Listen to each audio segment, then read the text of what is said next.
Hello guys. Umiyak ang Kim. Gising na. Magpapatuyo pa naman sana ako ng buhok ko muna. Kasi punta kami ng store ni Daddy. Gising na nga. Mem namin. Hi! Oh, hello! Oy! Patayin ko muna ang kanyang ano ito? White noise. Hello, Bing! Ay, gising na sa afternoon nap ang bebe namin. Hala, wala sa mood, uy.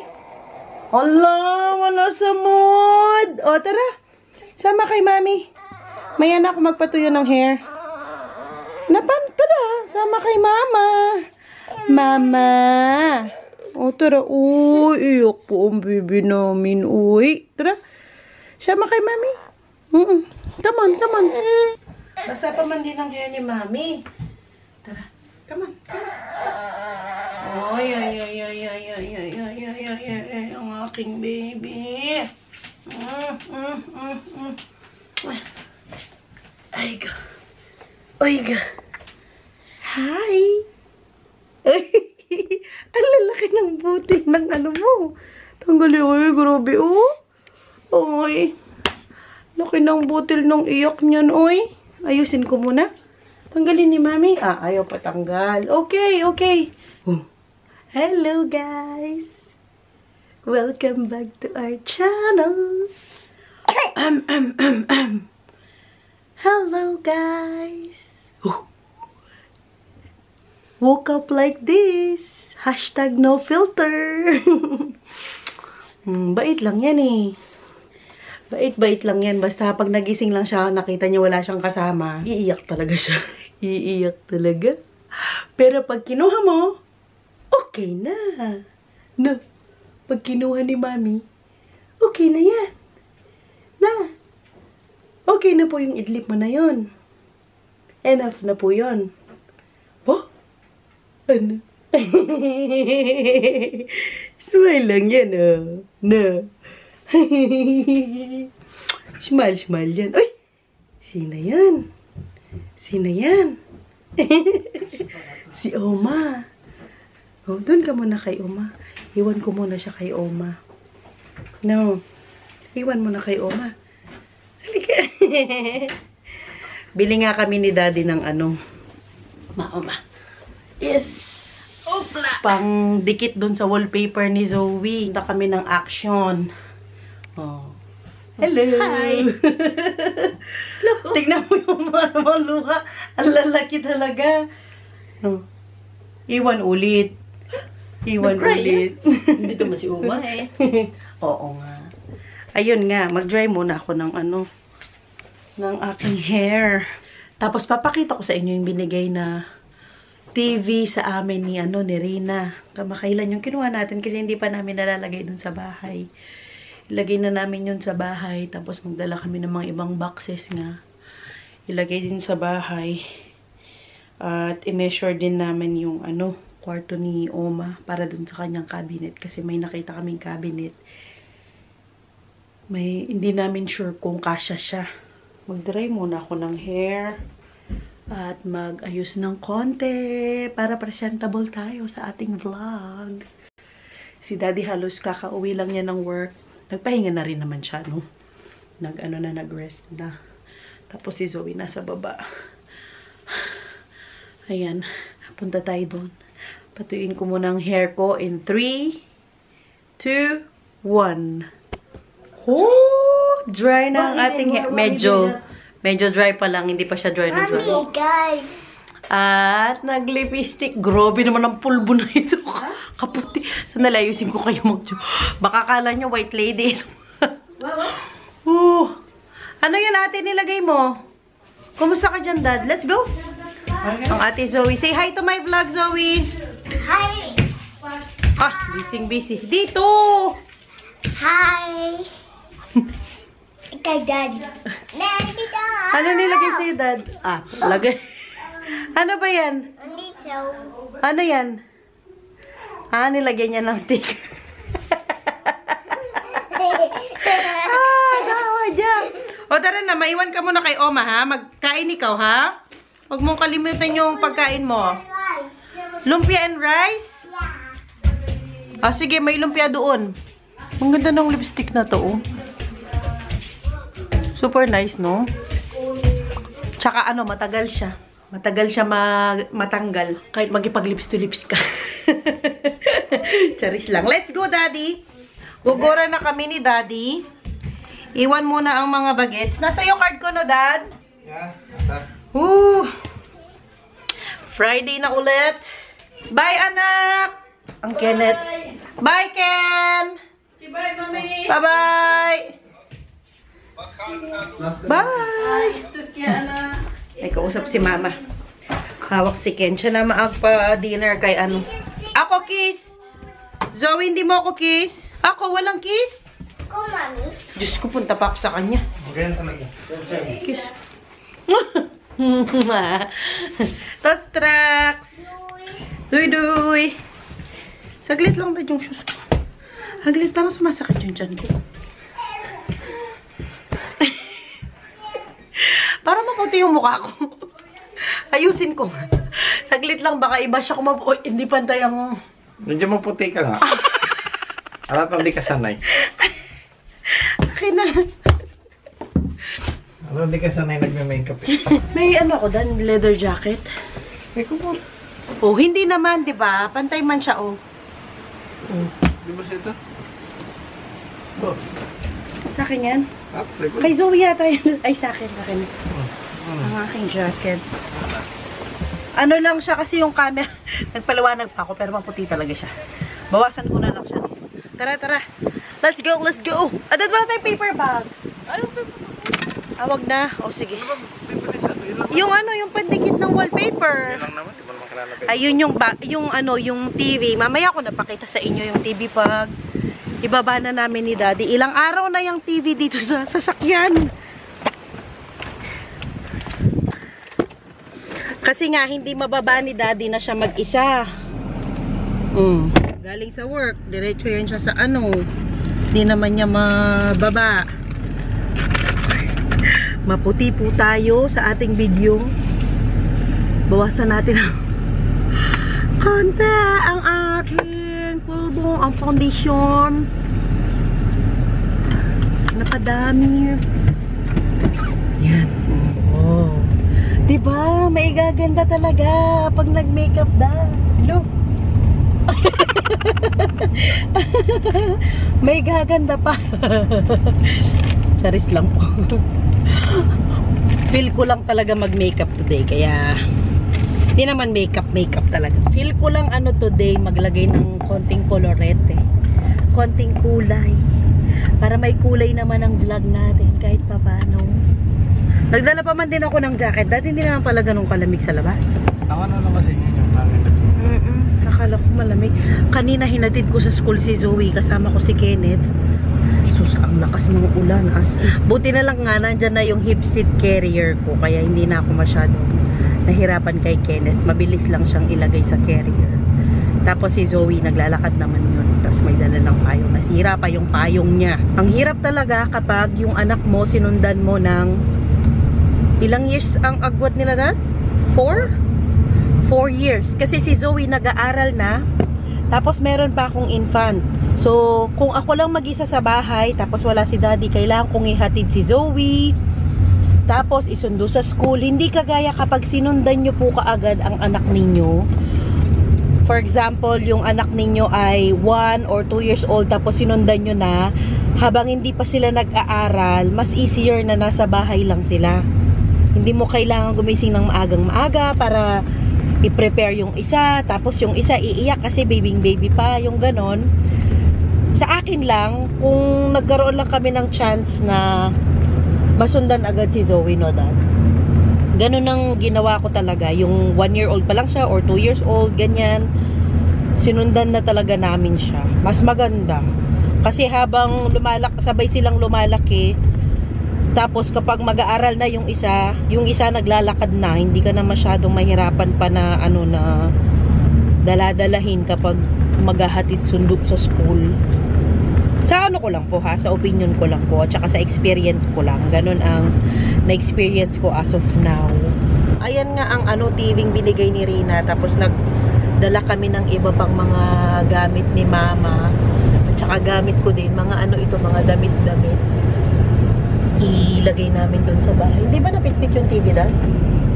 Baka ilagay ko na lang muna itong TV sa kwarto namin ni Daddy. Tapos, kailangan natin ng ano dyan, Dad? Ano? Yung, ano ba? Patungan. Ay, hindi pa kasi namin nakita kung isasabit ba itong TV or meron siyang ano, Hindi ko alam kung may stand. stand naman siguro natin. May stand naman siguro siya. Anyway, punta muna sa box. Di ba natin nakita yung sa bagay. I-unbox natin siya mamaya kadating dun sa apartment. Kumuha na si Daddy ng pandikit. At ano yan? Mga brush. Ah, okay. May kasama na siyang gunting. Maganda. Wala ka nang kailangan. Okay na yun? Okay. Wala ko na ganito sa bahay natin ngayon. Yung para pang plug ng mga ano. Kunin mo na. Butas. Kunin mo na. Ah, oo. Kasi nga yung mga butas kailangan anuhan. Isara. Saan tayo pa naman ito? Sure ka? Bili ka na para sure.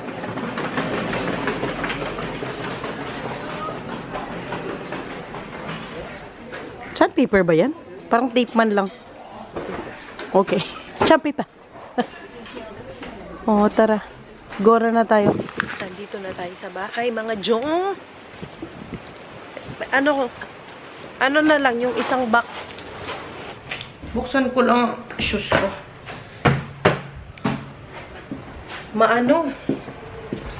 Maputik.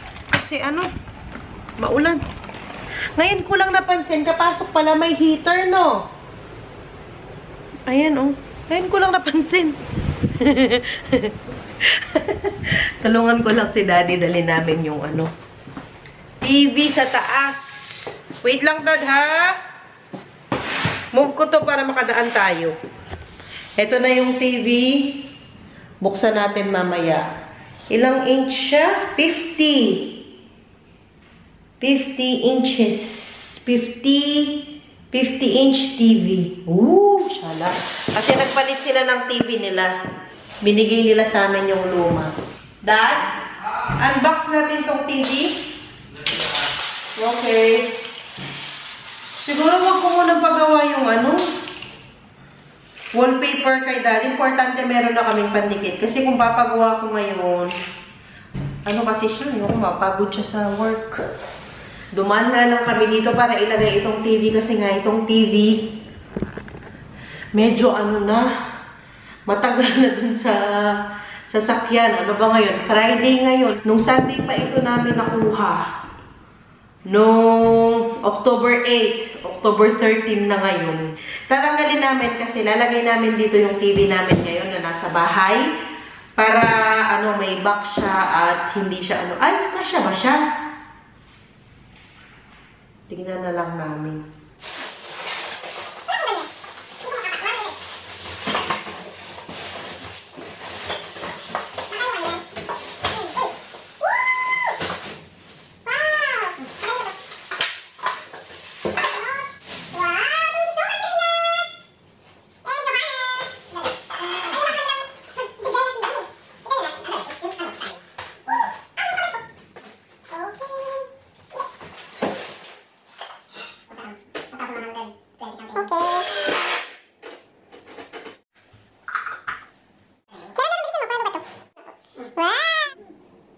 Oh, sige. Let's go home na. Let's go. Hi! Kumakain ng Ate Zoe. Ano kinain, Ma? Chicken. Oh. Is the chicken lekker? Yeah? And rice? Sige, kain ka na, nak. Sabayan na kita. Wait lang si Mami, ha? And Daddy. Mga Jong. Ay, nakauwi na tayo. Ang Zoe, tapos na kumain. Pumanig na kasama ang uma niya. Tabi daw silang matulog. pumanhik na. Dahil Friday today, ang ulam ay monggo. Nilagyan ko to ng chicharon. The Kapampangan way. Hindi ko alam Kapampangan way ba yun or what? Tsaka Nilagyan ko ng chicharon at saka pumpkin. Ayan Mangan. At ang sunog na fried chicken. Sunog ang ating fried chicken for today's video. Super yummy. Iba talaga ang nagagawa ng chicharon. Ayun na ang chicharon. Sa munggo. Try nyo din mga Jo. At syempre may ito spinach. Wala kasi ang dito, malunggay. Meron pala. Pero frozen. may frozen ba? May frozen na malunggay dito. Hindi ko napansin. Meron. Imbes na isda, wala kasi akong isda. Fried chicken na lang. Binabad ko yung chicken sa milk at saka salt and pepper. Ganun lang. Tapos pinirito ko. Super yummy, no, Dad? Iba ang lasa niya. Pero pwede nyo rin siguro siyang lagyan ng yung chicken cube or magic sarap, ganyan.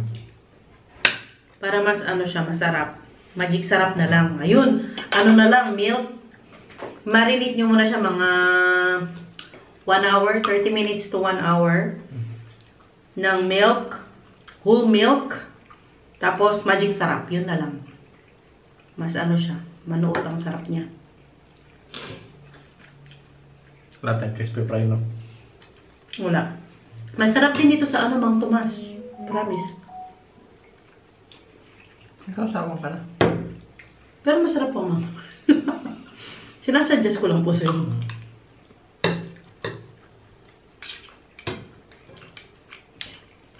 Ang aming kentulog na. Ako lang talaga na kami. Masarap din ito sa galonggong, ganyan. Tuyo. Masarap din ang munggo sa tuyo. Munggo sa tuyo. Tuyo sa munggo. Munggo at tuyo. Munggo at tuyo. Masarap din. Yummy. Si Zoe, ito lang ang kinain yung fried chicken. Nagutom ako dun sa pinuntahan namin. Kaya naman dami natin pinuntahan. Duman kami kasi dun sa isang kaibigan. Hinatid ko yung mga winter jackets ni Zoe na hindi niya nakasya. Para dun sa anak niya. Kasi yung anak niya, younger ng 1 year old kay Zoe.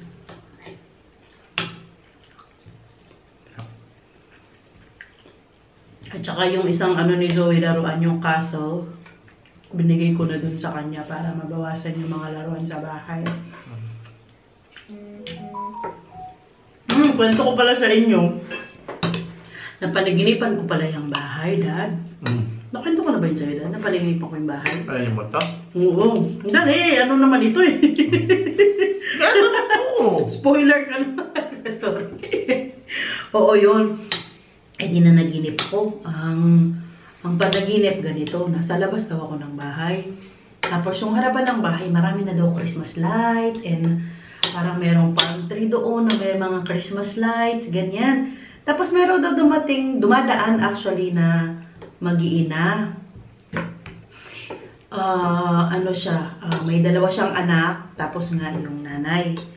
Tapos sabi niya ganyan, ang ganda naman ng bahay mo, sabi niya ganyan.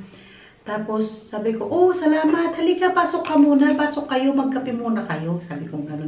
So, panaginip ko panaginip ko lang po ito. Hindi ko talaga makalimutan itong panaginip na to. Pero, most of the time, kagising ko, yung panaginip ko, nakakalimutan ko na. Pero itong panaginip na to, hindi ko talaga nakalimutan. Hindi mo kailangan. Sinabi lang maganda yung harapan mo. Pinapasok ko lang ng kape. Pinapasok ko magkape. Di magsasangkap na ako ng kape. Umupo sila dun sa sofa. Tapos habang mag-iinit daw ako ng tubig, umupo ako sa harapan ng babae. Sabi niya gano'n, ang ganda ng bahay mo, sabi niya gano'n. Dito rin kami nakatira dati, sabi niya ganyan. Ayan, no? Nagigirabot na ako. Wala pa ba? Tapos, talaga. Sabi ko kung kasing gano'n. Tapos, pero ano na, kaluluwa na kami ngayon. Sabi niya ganyan. Grabe talaga. Tapos sabi ko, sa panaginip ko, hindi ako natakot. Yung, talaga, bakit? Sabi ko ngayon, ano kami dito? Sabi niya gano'n, 13 na kaming namatay sa bahay na ito. Grabe talaga. 30. 13, 1, 3. 13 na daw silang namatay dun sa bahay. Yung bahay na sinasabi ko, yung bahay na lilipatan natin. Yung bagong bahay. Sabi ko gano'n, paano naman kayo namatay? Anong kinamatay ninyo? Tapos hindi niya sinabi. Sabi lang ng ganyan, basta namatay lang kami, sabi niya gano'n. Pero before kami, sabi niya gano'n, merong isang lalaki na matanda na namatay din, sabi niya gano'n. Tapos paano rin siya namatay, sabi ko ganyan. Sinaksak daw yung yung matandang lalaki. Tapos, may pumasok daw na, ano tawag yun? Burglar? Paano yung sa Tagalog? Yung burglar. Magnanakaw. Ayun, may pumasok daw na magnanakaw sa bahay. Tapos kapasok daw niya, pinagsasaksak daw yung matanda. So, ayun. Tapos, Sasabihin niya, di niya alam kung paano namatay. hindi sila. Hindi niya sinabi na paano tinatanong ko siya, paano kayo namatay? Hindi niya ako sinasagot. Sabi lang niya, meron nga matanda doon na before sila, na sinaksak. Tapos, edi natakot na ako. Tapos, kukunin ko na yung kape nila. Babalik na ako. Pagkabalik kong ganun sa, sofa. Boom! Nawala na sila. Tapos, nagising na ako kasi si Ken umiiyak na. Ganun ang panaginip ko. Ano kaya ibig sabihin nun, Daddy? Excuse, Daddy, kasi nag-birth po siya. Hindi ko po alam. Ano ibig sabihin nun? Ano kaya ibig sabihin nun na may namatay na gano'n sa bahay? Natatakot tuloy ako na lumipat. Magmula noon, actually napanaginipan ko yun last week. Tapos ngayong week na to, today pa lang kami pumunta sa bahay. Tapos nung nandun na nga kami kanina, naisip ko yung yung napanaginipan ko. Natatakot na tuloy akong lumipat, Dad. Siguro kailangan natin pa-bless ang bahay. Hindi rin naman namin tinanong kung may namatay na dun sa bahay na yun. No, Dad, hindi natin tinanong yun. Nagising ata si Ken. Ayun mga Jo, ganun na yung panaginip ko.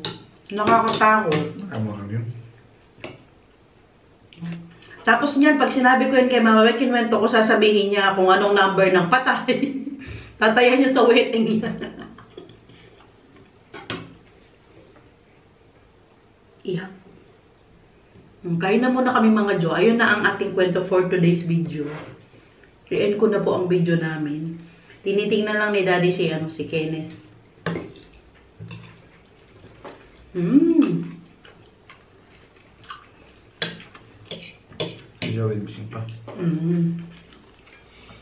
Anyway, going back to my munggo, masarap siya mga Jo. Try nyo na. Minsan nilalagyan ko din to ng eggplant. Masarap din. Pero hindi ko na nilagyan kasi itong katabi ko magrareklamo. May gulay ang munggo. Gulay naman na ang munggo, Dad. Na, Dad. End ko na talaga ang vlog natin. End ko na po ang vlog natin for today. Sana po ay nagustuhan niyo ang vlog namin. Please don't forget to like, share, and subscribe na po sa aming channel. Tango-tango lang. And please follow us po sa aming Facebook page. And see you all next vlog. Bye-bye. Bye. Kain na. Mangan.